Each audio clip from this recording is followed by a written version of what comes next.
स्वागत है आपका छत्तीसगढ़ कौशल्या भूमि में। मैं हूं आपके साथ। जो है बढ़ते खबरों की ओर। छत्तीसगढ़ में 147 करोड़ रुपए की लागत से चित्रोत्पला फिल्म सिटी बनेगी और इसके लिए भारत सरकार ने 147 करोड़ रुपए की स्वीकृति दी है। मुख्यमंत्री विष्णुदेव साय ने छत्तीसगढ़ी राजभाषा दिवस के अवसर पर आयोजित कार्यक्रम में छत्तीसगढ़ी भाषा में दिए गए अपने संबोधन में यह जानकारी दी। वहीं उन्होंने कहा कि राज्य सरकार के प्रस्ताव पर केंद्र सरकार द्वारा फिल्म सिटी के निर्माण की स्वीकृति प्रदान करते हुए राशि स्वीकृत की गई है। इसके साथ ही कहा कि चित्रोत्पला फिल्म सिटी के निर्माण से छत्तीसगढ़ी फिल्मों, छत्तीसगढ़ी नाटकों को प्रोत्साहन मिलेगा, साथ ही साथ पर्यटन को भी बढ़ावा मिलेगा।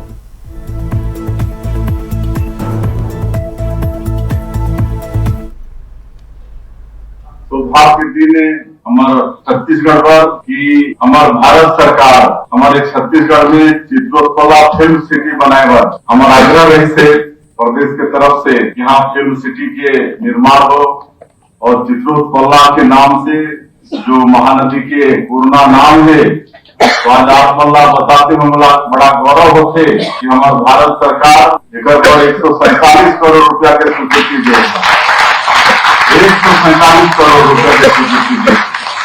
अब चित्रोत्पला फिल्म सिटी के निर्माण होगी जहाँ छत्तीसगढ़ी नाटक, फिल्म, कलाकार, लेखक सबके यहाँ रोजगार मिली तो ऐसे और पर्यटन में भी बढ़ावा मिली तो ये आज हमारे लिए बड़े सौभाग्य दिन है।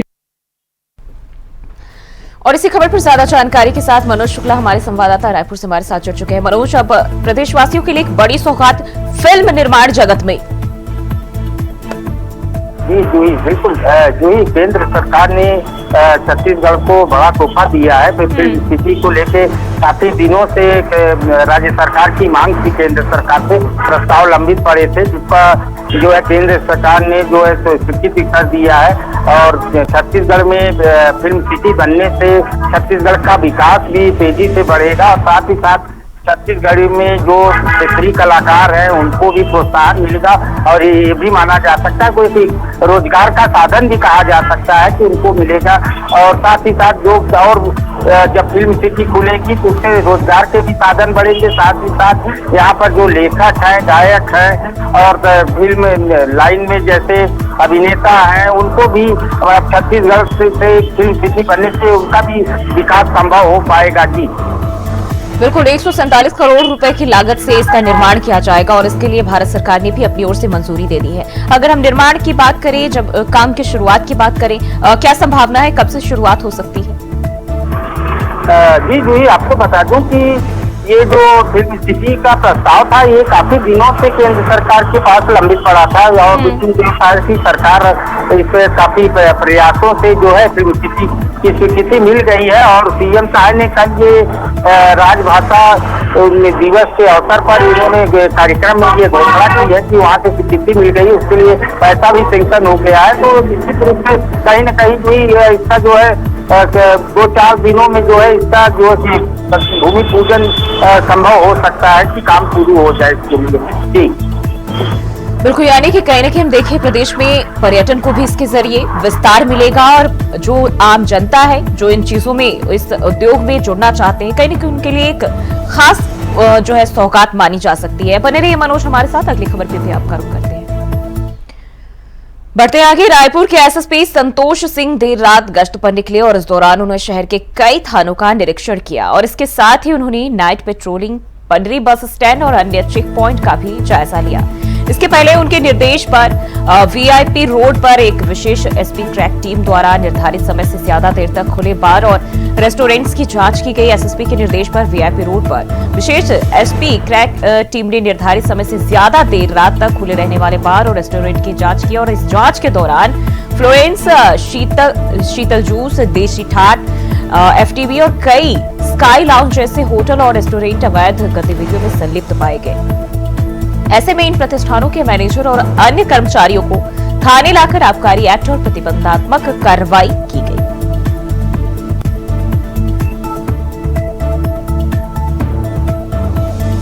पुलिस थानों का निरीक्षण किया। आधी रात को एसएसपी गश्त पर निकले और एक बार फिर से मनोज शुक्ला का रुख कर लेते हैं। मनोज, लगातार वीआईपी रोड के मैनेजरों पर एक्शन देखने को मिला है, कई सारे मैनेजरों के ऊपर जो है गाजगिरी है पुलिस की ओर से।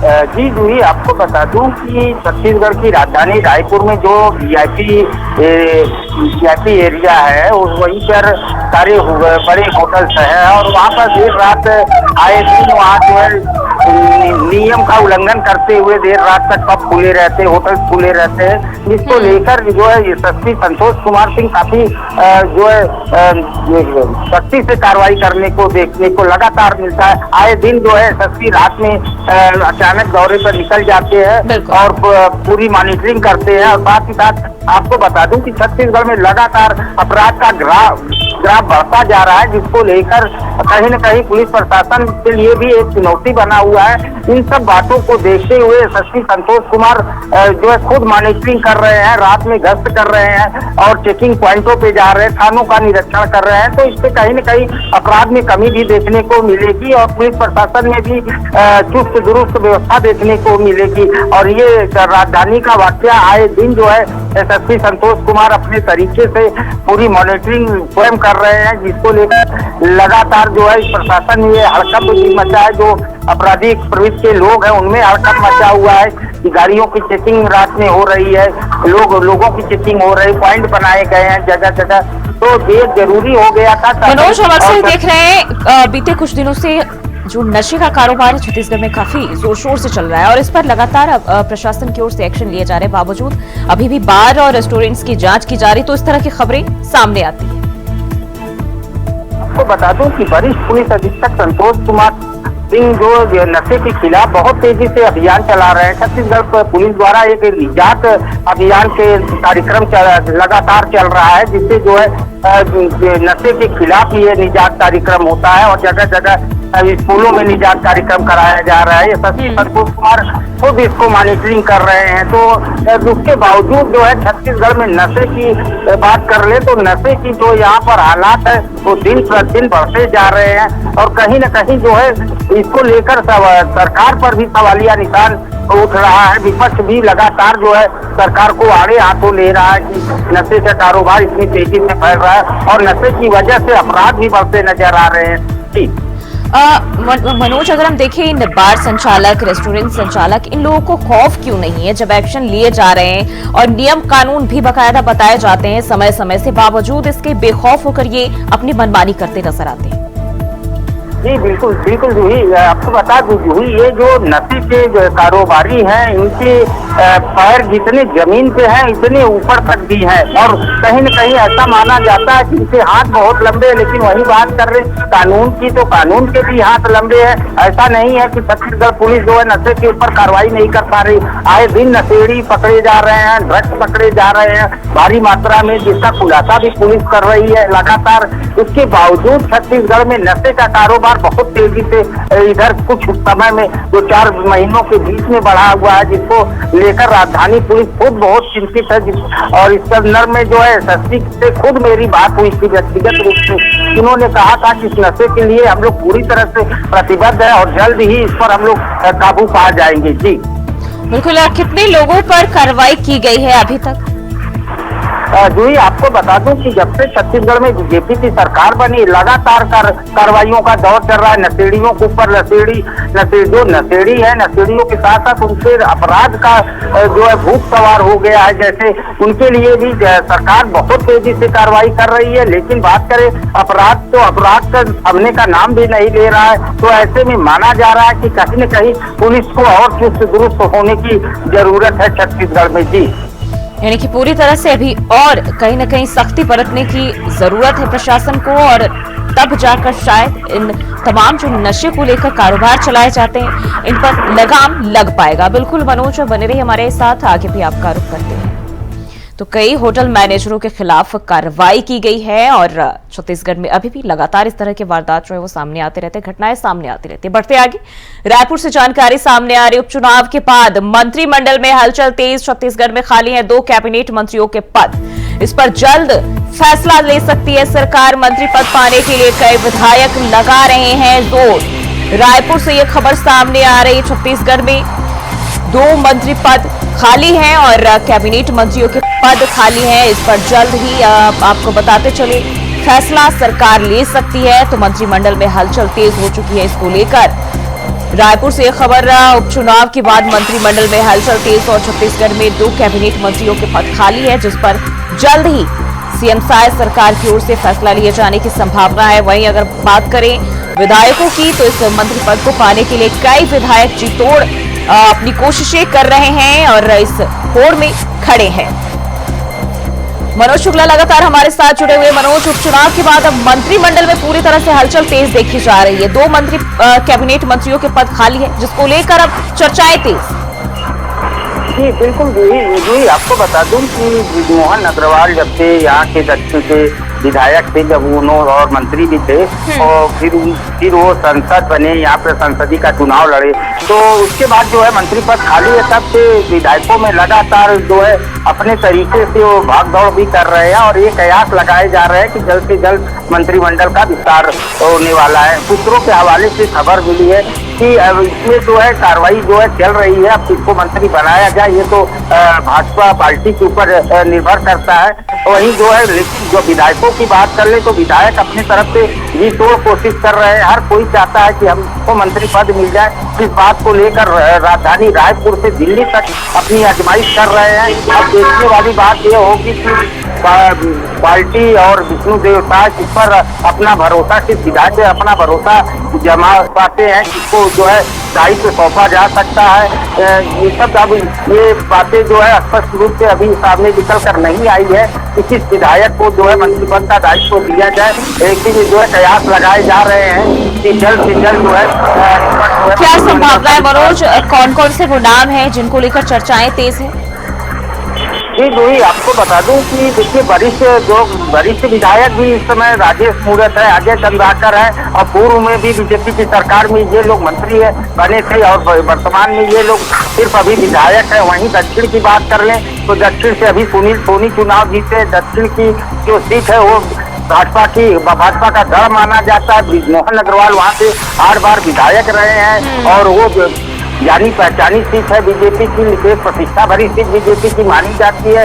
तो वो भी जो है अब रेस में आ चुके हैं। सुनील सोनी की बात कर ले तो वो पूर्व में सांसद भी रह चुके हैं, 2 बार के महापौर भी रह चुके हैं, तो वो भी वरिष्ठता उन पर भी आती है। अब ये देखने वाली बात होगी कि अब ये पार्टी नेतृत्व किस पर भरोसा अपना जता पाता है, किसको मंत्री पद का दायित्व सौंप सकता है। जी मनोज, बहुत बहुत शुक्रिया जानकारी साझा करने के लिए। और छत्तीसगढ़ लोक सेवा आयोग ने पीएससी 2023 परीक्षा के इंटरव्यू के बाद फाइनल नतीजे घोषित कर दिए हैं। राज्य सेवा परीक्षा 2023 के लिए 242 पदों पर चयन प्रक्रिया भी पूरी कर ली गई है। पीएससी ने फरवरी में प्रारंभिक परीक्षा और 25 से 27 जून तक मुख्य परीक्षा आयोजित की थी और इसके बाद 703 उम्मीदवारों का इंटरव्यू हुआ, जो 18 नवंबर से 28 नवंबर तक चला। इंटरव्यू प्रक्रिया खत्म होने के कुछ घंटों के भीतर ही फाइनल मेरिट सूची भी तैयार कर पीएससी की आधिकारिक वेबसाइट पर अपलोड कर दी गई। बता दें कि 242 पदों पर नियुक्तियां इसी मेरिट सूची के आधार पर की जाएंगी।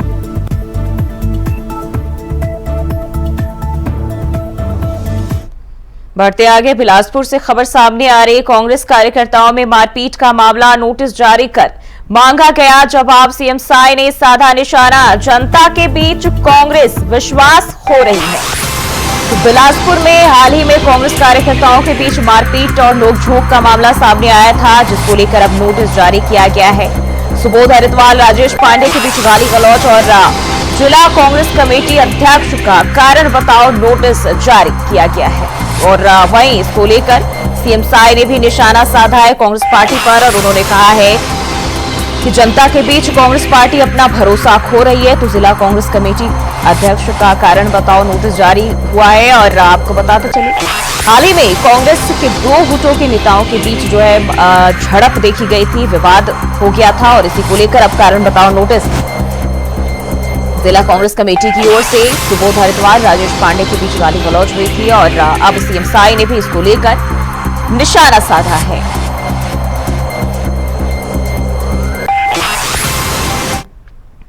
और बढ़ते आगे, कोरबा से सैकड़ों महिलाएं सीएम आवास का घेराव करने रायपुर पहुंची। दरअसल जिले की महिलाओं के साथ रोजगार के नाम पर धोखाधड़ी का मामला बताया जा रहा है, जिसके बाद आक्रोशित महिलाएं flora max YouTube channel business company के खिलाफ प्रदर्शन कर रही है। वही मामला सामने आने के बाद फ्लोरा मैक्स बिजनेस कंपनी को कोरबा प्रशासन ने सील कर दिया है। कंपनी पर आरोप है कि उसने महिलाओं से 30,000 रुपए जमा कराए थे। कोरबा जिले की 40,000 से अधिक महिलाएं समूह से जुड़ी हुई थी।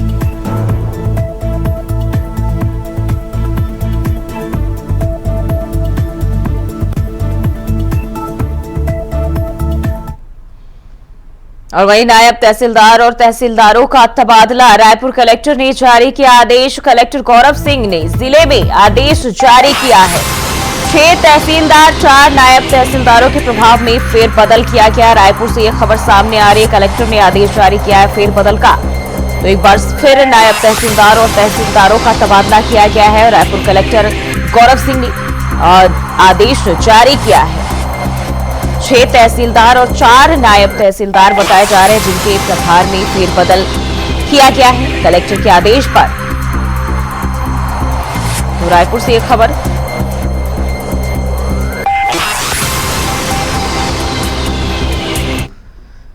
और खबर रायपुर से सामने आ रही। बसना में सड़क हादसे पर फूटा लोगों का गुस्सा। 3 युवकों की गई जान। शव हाईवे पर रखकर प्रदर्शन। बसना में सड़क हादसे पर अब लोगों में आक्रोश देखने को मिल रहा है। 3 युवकों की जान गई थी जिसको लेकर अब शव हाईवे पर रखकर प्रदर्शन किया गया। छोईपाली टोल प्लाजा में परिजन और ग्रामीणों का प्रदर्शन देखा जा रहा है। मृतक के परिवारों को उचित मुआवजा देने की मांग भी की गई। बीती रात ओवरटेक के दौरान यह हादसा हुआ था जिसमें 3 लोगों की जान गई थी। वहीं आक्रोश को देखते हुए प्रशासनिक अमला भी मौके पर मौजूद है। तो आपको बताते चले, शव को हाईवे पर रखकर टोल प्लाजा के सामने हाईवे पर रखकर मुआवजे की मांग की जा रही है। परिजनों और ग्रामीणों की ओर से मांग की जा रही है। हालांकि देखें तो लोगों के गुस्से को देखते हुए प्रशासनिक अमला भी पूरी तरह से मुस्तैद नजर आ रहा है। शव हाईवे पर रखकर प्रदर्शन किया जा रहा है। मृतक के परिवारों को मुआवजा देने की मांग की जा रही है। तो सड़क हादसे पर लोगों में अब आक्रोश देखने को मिल रहा है। गुस्सा फूट पड़ा है और अब तीनों शव को रखकर ये मुआवजे की मांग कर रहे हैं। पाली टोल प्लाजा में परिजन और ग्रामीणों का प्रदर्शन जारी है। मृतक के परिवार को उचित मुआवजा देने की मांग की जा रही है। तो 3 युवकों की जान गई थी बीती रात और इसी को लेकर ये प्रदर्शन। बढ़ते आगे। विधानसभा अध्यक्ष डॉक्टर रमन सिंह ने छत्तीसगढ़ विधानसभा के सभागार में आयोजित समारोह में नवनिर्वाचित विधायक सुनील सोनी को विधायक पद की शपथ दिलाई। और इस अवसर पर मुख्यमंत्री विष्णुदेव साय सहित मंत्रीगणों और विधायकों ने सोनी को उनकी नई जिम्मेदारियों के लिए शुभकामनाएं दी। विधायक सुनील सोनी ने शपथ ग्रहण के बाद विधानसभा अध्यक्ष डॉक्टर रमन सिंह और मुख्यमंत्री विष्णुदेव साय सहित उपस्थित सभी अतिथियों का आभार जताया। वहीं उन्होंने कहा कि मैं अपने क्षेत्र की जनता की उम्मीदों पर खरा उतरने का हर संभव प्रयास करूंगा और उनकी सेवा भी करूंगा।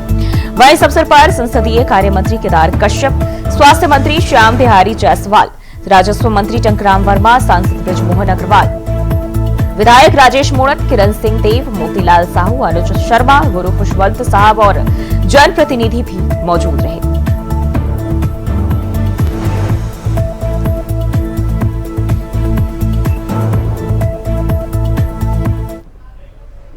रुक करते हैं अगली खबर की ओर। सरगुजा से खबर सामने आ रही है जहां संत गहिरा गुरु यूनिवर्सिटी सरगुजा का एक हैरतअंगेज कारनामा सामने आया है।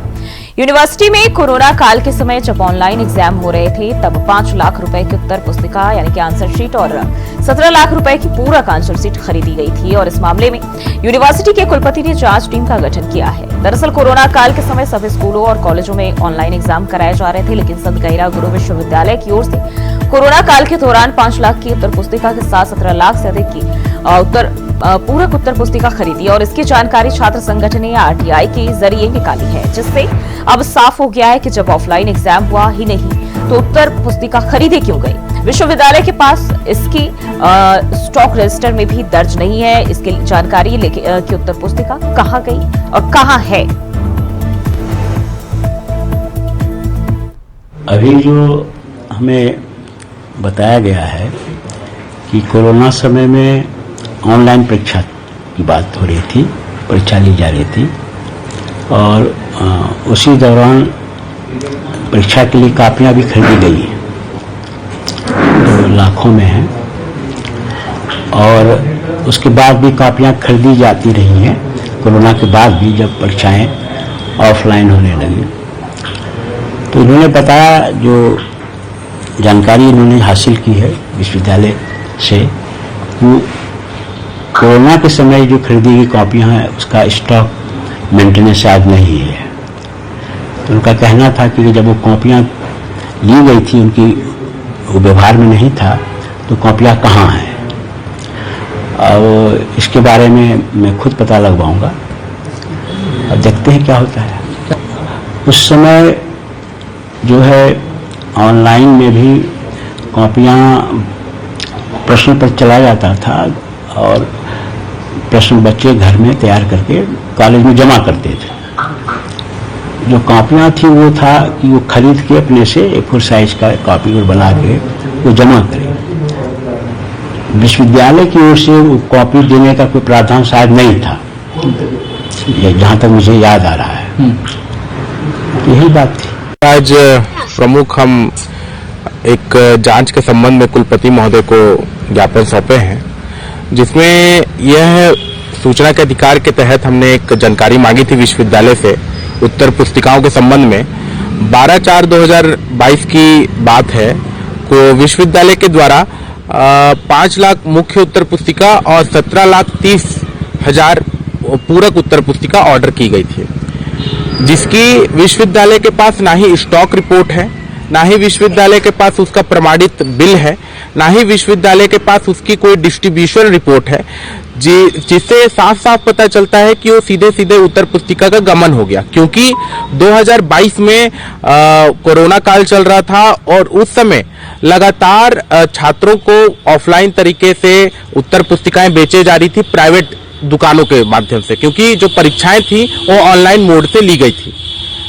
तो ये सीधे सीधे जांच का विषय है। तो आज हमने कुलपति महोदय को सौंपा है ज्ञापन और उनसे मांग किया है कि इसमें तत्काल रूप से जांच कराया जाए। हमने सूचना का अधिकार लगाया था और सूचना के अधिकार में हमको जब ये जानकारी प्राप्त हुई तो उसमें ये देखने को मिला कि 5 लाख मुख्य उत्तर पुस्तिका और 17,30,000 पूरक उत्तर पुस्तिका, उसमें ये साफ साफ हमारे पास ये आप देख सकते हैं कि यहाँ पर विश्वविद्यालय के द्वारा ऑर्डर किया गया था। इसमें देख सकते हैं कि 5 लाख मुख्य उत्तर पुस्तिका है और 17,30,000 पूरक उत्तर पुस्तिका है। तो ये साफ साफ जाहिर हो रहा है इसके माध्यम से कि आप लोग देख सकते हैं, ना ही इसका स्टॉक रिपोर्ट दिया गया हम लोग को, ना ही हम लोग को कोई इसकी प्रमाणित बिल दी गई।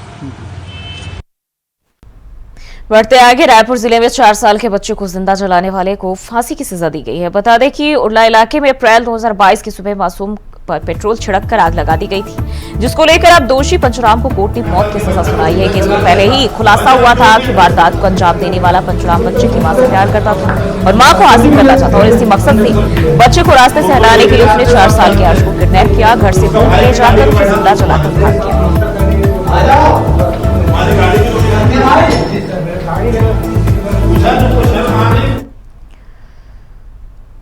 और बलौदाबाजार जिले में धान खरीदी जोर शोर से चल रही है और अब तक 5 लाख टन धान की खरीद हो चुकी है। धान खरीद के बाद प्रमुख विषय ये है कस्टम मिलिंग, लेकिन अब तक कस्टम मिलिंग नीति को लेकर राइस मिलर्स ने अपनी सहभागिता नहीं जताई है और वह अभी भी हड़ताल में है। वहीं जिले के राइस मिलर्स के ऊपर देर रात चली छापामार कार्रवाई और सख्ती के बाद प्रशासन ने काफी संख्या में बारदाने जब्त किए गए, और जिसके बाद आज बलौदाबाजार जिला राइस मिल एसोसिएशन के सदस्यों ने कलेक्टर दीपक सोनी से मुलाकात की और अपनी समस्याओं को लेकर शासन तक बात पहुंचाने के लिए चर्चा की। राइस मिलर्स ने चर्चा के बाद अपने पास उपलब्ध बारदाना देने की सहमति दी है, जिस पर कलेक्टर ने उन्हें ऑनलाइन बारदाना उपलब्धता की जानकारी अपलोड करने की बात कही है। सबके पास हम आए थे, हम लोग का 2-3 वर्षों का भुगतान बाकी है, कस्टम मिलिंग का, FRK का, बारदाना उपयोगिता का, बारदाना का पैसा है और बहुत सारे ऐसे हमारे 20-25 मद है पैसे 2-3 साल से हमारे रुके हुए हैं, जिसके चलते हम लोग काफ़ी आर्थिक संकट में हैं। मिल वालों के पास में लेबर पेमेंट के लिए पैसे नहीं है, बहुत तकलीफ में हैं। हम कलेक्टर के माध्यम से शासन तक बात पहुँचाने आए थे कि आप कस्टम मिलिंग का और जो भी हमारा मद का पैसा बाकी है उसको मतलब अविलंब दिया जाए। कलेक्टर साहब बोले चूंकि राज्य शासन के स्तर की बात है, मेरे स्तर की बात नहीं, लेकिन आपकी बात ऊपर तक पहुंचा दी जाएगी। कलेक्टर साहब ने हमको कहा कि आप लोग सोसाइटी में बारदाना जमा करो, किसान लोग परेशान हो रखे हैं। तो हमने बताया सर बारदाना हमारे पास रखा हुआ है, शासन उसको जब्ती बना रही है, लेकर के जा रही है और हमारे तरफ से इतराज नहीं किया जा रहा है। और वहीं कोरिया जिले के ग्राम जनकपुर के स्टेट हाईवे में एक ट्रैक्टर चालक की लापरवाही से एक 1.5 महीने के तुतमुए बच्चे की मौत हो गई। ट्रैक्टर अनियंत्रित होकर स्टेट हाईवे के बगल में बने एक घर में जा घुसा, जिससे 1.5 महीने के दुधमुए की मौत हो गई है। वहीं घर के पास बने खलिहान में काम कर रही 55 साल की महिला भी इसमें गंभीर रूप से घायल हुई, जिसमें जिला अस्पताल में दम तोड़ दिया। और अब इस घटना से आक्रोशित ग्रामीणों ने ट्रैक्टर चालक और उसके सहायक को पकड़ लिया और पेड़ पर बांधकर उसकी पिटाई शुरू कर दी। मामले की जानकारी मिलते ही सिटी कोतवाली पुलिस मौके पर पहुंची और वहां मौजूद भीड़ को समझाते हुए पुलिस ने ट्रैक्टर चालक और उसके सहयोगी को गिरफ्तार कर लिया है। दिन में एक ट्रैक्टर चालक द्वारा यहाँ ग्राम जनकपुर थाना बैकुंठपुर क्षेत्र में दुर्घटना कारित किया गया है, जिसमें एक मां के बच्चे और महिला की मृत्यु हो गई है। अभी आरोपी चालक के विरुद्ध पुलिस द्वारा वैधानिक कार्रवाई अपराध पंजीबद्ध करके की जा रही है। और छत्तीसगढ़ को शलभ भूमि में फिलहाल के लिए बस इतना ही। खबरों के लिए बने रहे इंडिया वॉइस के साथ।